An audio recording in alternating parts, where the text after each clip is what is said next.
Welcome to BuffaloWriter.com. This was a few years ago.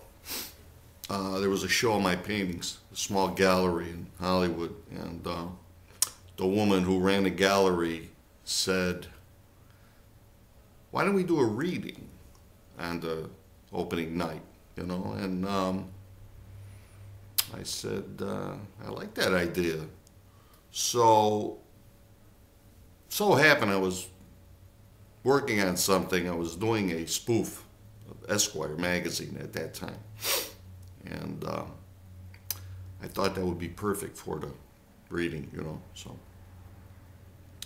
they have a feature they call What I've Learned that they run from time to time. Looks like this. Take some celebrity. In this case, it was Peter Boyle, late Peter Boyle. And then they interview that person, and what you get is the words of wisdom concept. Okay, might be called the words of wisdom concept. So I got together with my friend Amy, Queen of Future Studio, and we put the spoof together. We did, this was the cover. And then inside looked like this. This was the copy. 2 pages, because I had a lot to say, you know. So the night of the opening arrives, okay? And I get up there to do the intro. And I didn't tell them it was a spoof, because then it wouldn't have been a spoof, you know. Instead, I made up some story. I said that Esquire was trying to think of some new ideas for the magazine, and they decided to interview a non-celebrity. And of all the non-celebrities they could think of, the name of Jack Spiegelman was at the top of the list. So that was my pitch, and I proceeded to, you know, read the piece, and it went well. You know, we had a good draw, about 50 or 60 people, and then at the end, when it was over, this woman comes up to me. She says, "Jack, I enjoyed that. That was good. You know, when's the magazine coming out?" So anyway, I'm going to read some selections from that piece, and just a few, but you can check out the entire thing. It's on a website, okay? It's on the archives page. The archives page. So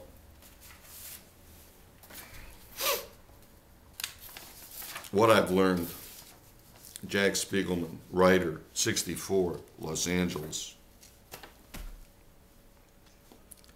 Aggravation is boredom in reverse. At some point in life, these are your choices. The ability to keep your mouth shut at certain times will never hurt you. As a writer, I was influenced by Henry Miller. I read Tropic of Cancer in college. There was something about this book, an attitude. There was an energy and a charm, and, above all, a brutal honesty. Miller was 42 at the time, living in Paris, broke, no job, no prospects of a job. And that was the point, the no job part. He was interested in one thing: freedom.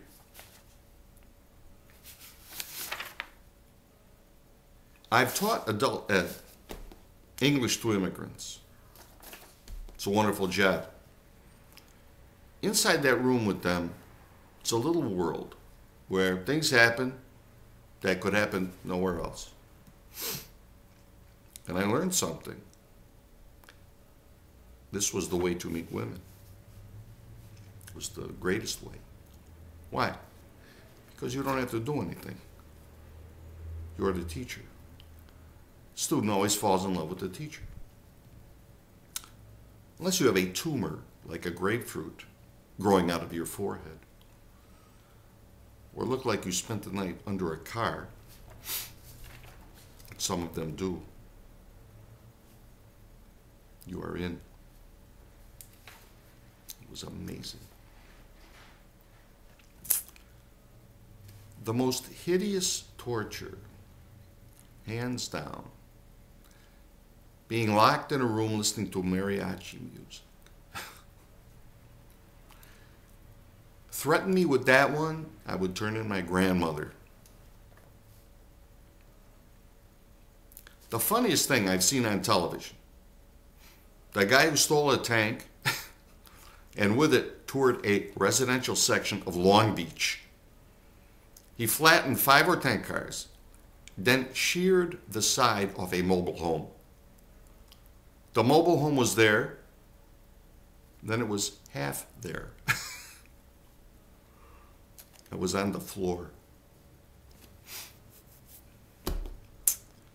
I watched Jack Nicholson do a TV interview, and never have I been so confused. Out came the words, and my head was spinning.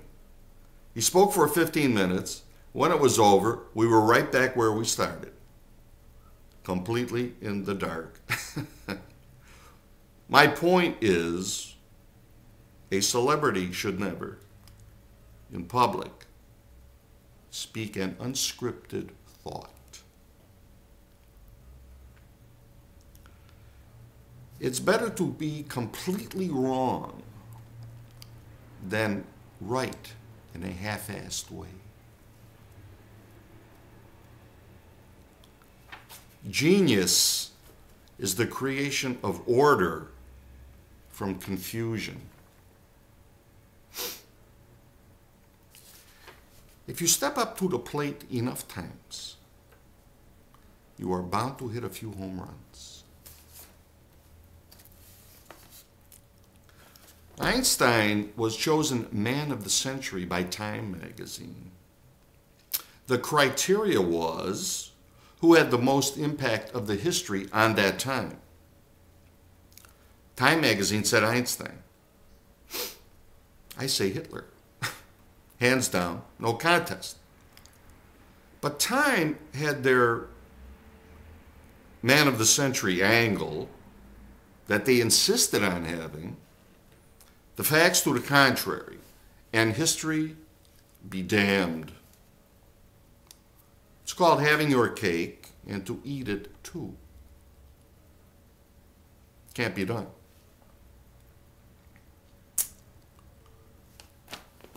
I don't read The New Yorker.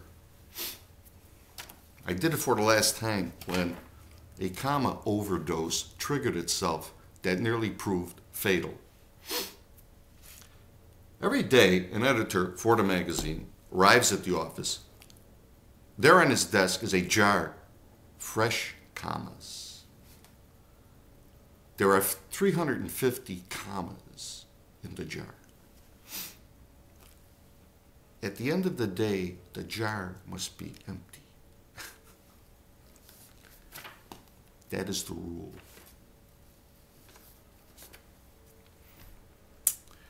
You can write a book in a month, but a decent sentence is the work of a lifetime.